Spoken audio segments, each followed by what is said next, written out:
What's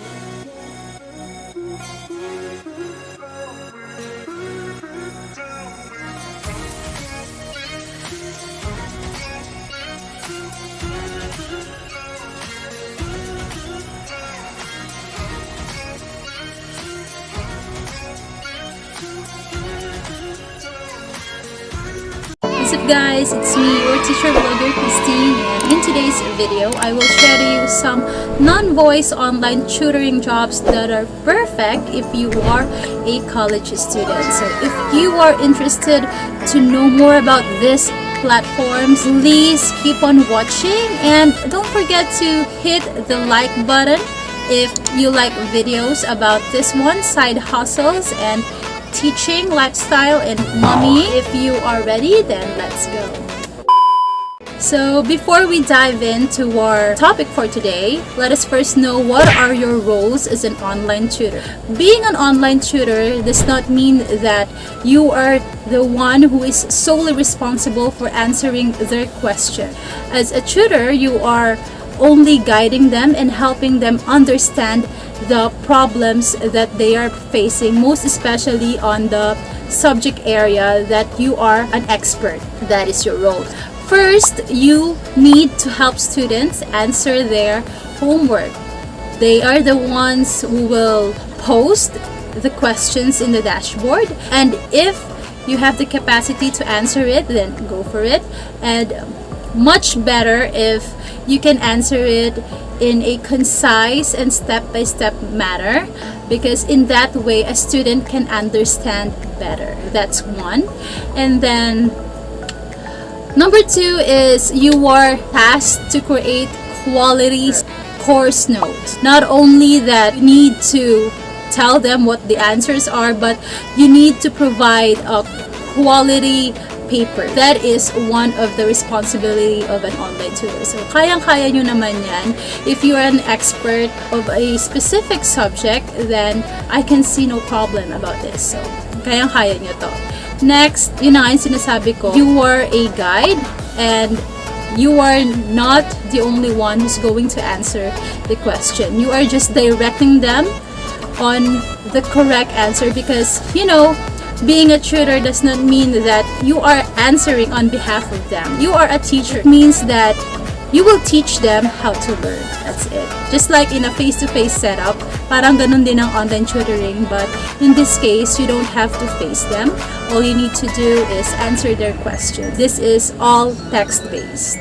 Alright? Okay, so nandito na tayo sa part kung saan tuturo ko sa inyo kung ano nga ba yung mga company na nag-a-accept ng mga college students as tutors.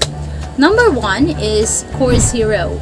If you have watched my previous video here, ayan, may kita nyo. Sinabi ko dyan kung ano yung application process para maging Course Hero tutor. Course Hero accepts college students. Yes, just provide the information that are needed. That is proof that you are a Dean's Lister and of course a copy of your grades. Para yun yung pagbabasehan nila kung talagang legit na college student ka at expert ka or knowledgeable ka sa subject na pipiliin mong ituro. And pwede rin yung mga graduates or mga bachelor's degree, kahit anong course pwede as long as graduate ka.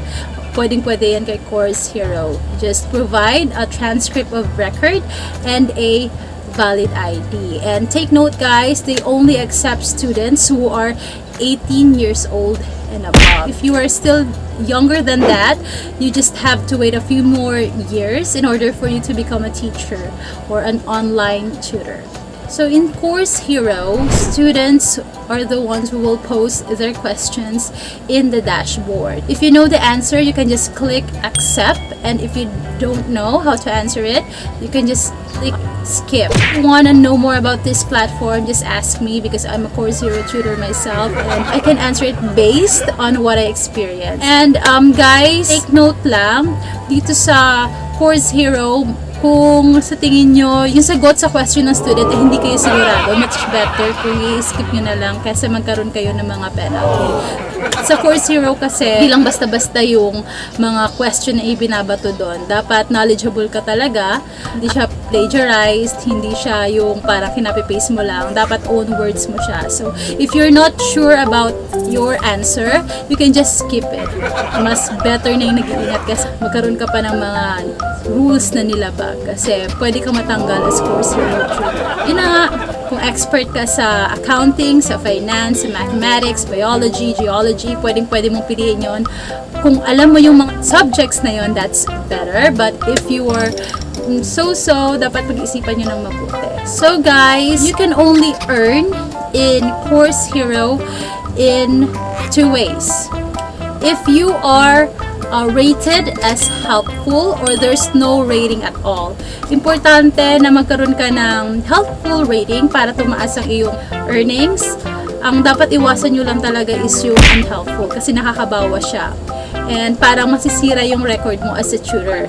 Okay lang kung hindi sila magre-rate, yung no rating kasi may bayad pa rin yon. But kung magkaroon kayo ng unhelpful rating, dapat bawiin yun sa mga next question na sasagutan nyo. And ang Course Hero naman, based sa experience ko, naka-base pay nila is $3 per question. And if you are rated as the best answer, makukuha mo yon. But if not, better luck next time. And aside from that pala, yung mga questions kasi minsan may encounter kayo ng mga bonus questions. Kapag mga bonus questions yung makukuha nyo, mas malaki, ibabayad nila kapag nasagutan nyo ng tama. But always remember guys na hindi lahat ng question sa Course Hero ay dapat nyong sagutan kasi yung iba doon para kakaroon kayo ng problema kasi may nilabag. Meron sila mga reference, yung data kompleto before kayo mag-answer ng mga question doon. So sa Course Hero, ang mode of payment nila or ang payout nila is through PayPal. You need to have a PayPal account and a GCash kung wala kayong bank account para makuha nyo yung mga earnings nyo. Yun lang guys, if you have more questions regarding Course Hero, feel free to ask me or message me. Yun, I will do my best to help you out during your queries. Okay, next company naman is Studypool. In Studypool, almost the same lang siya ng Course Hero, but instead of answering questions on your dashboard, you are going to upload a paper. This is more on writing. Kung magaling ka doon, it's a big plus. In Studypool naman, just like Course Hero, they accept college students, professionals, and graduates. Kahit anong kurso pa yan, tinatanggap nila. At sa tingin ko, nag-accept din sila ng mga high school students. Based on my own research, ayun, tumatanggap sila. Given na masasagutan mo or mapapasa mo yung mga questions na bibigay ni Studypool. Ang mga valid IDs na kailangan dito is yung tulad din ng Course Hero, kailangan din ng government issued ID, tapos kailangan mo ipasa yung mga test para ma-prove mo na kayang-kaya mong magturo or gumawa ng mga paper na plagiarize free. It means na dapat original work mo, original wording, at hindi mo kinapi-paste lang. Yun naman yung sa Studypool.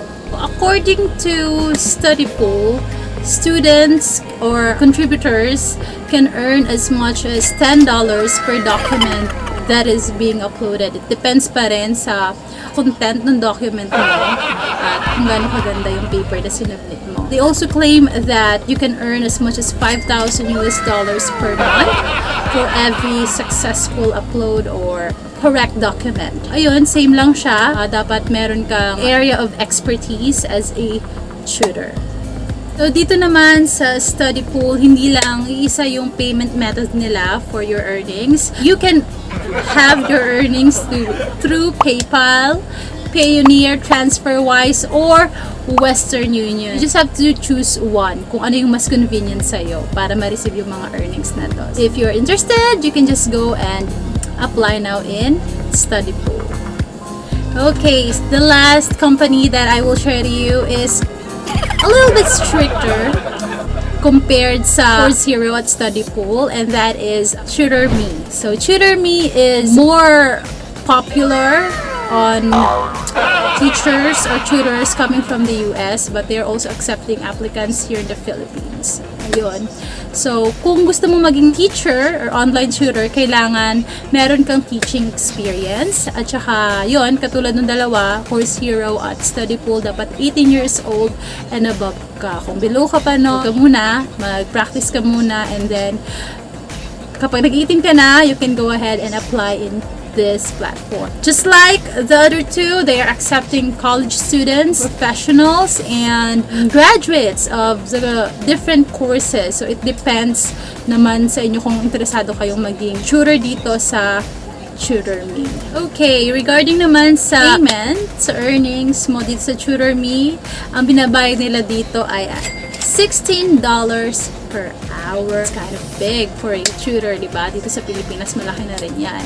Ang kagandahan naman kasi dito sa Tutor Me, hindi yung students lang ang pwedeng mag-grade sa'yo, kundi two-way. It means na after mong masagutan yung mga questions nila, you can rate them, and in return, they can rate you. Diba? Much better. Hindi yung ikaw lang yung parang bibigyan nila ng feedback. Ikaw pwede ka rin mag-feedback on return. So that's what's good about Tutor Me. In Tutor Me, they are giving your earnings or your pay weekly. And just like Course Hero, they are paying through PayPal. Yun, gawa-gawa kayo ng PayPal, guys. If you need some tutorial on how to create a PayPal account, then you can just comment down below and then I will help you para rin ma-verify yung PayPal account nyo. Yun, guys, if you're interested in one of those 3 non-voice tutoring jobs, you can just go for it, and you can just comment down below how does your application goes, and I want to know if ano ba yung mga struggles nyo, kung ano sang area kayo nahihirapan, and then let me help you out with that. So, yun lang naman. That's it, guys. So that concludes my video for today. I hope it helped you have an idea on how to earn while you are still studying in college, kasi napaka-importante magkaroon tayo ng extra income, lalo na sa panahon ngayon. Hindi tayo pwede magkaroon ng part-time job outside kasi nga delikado.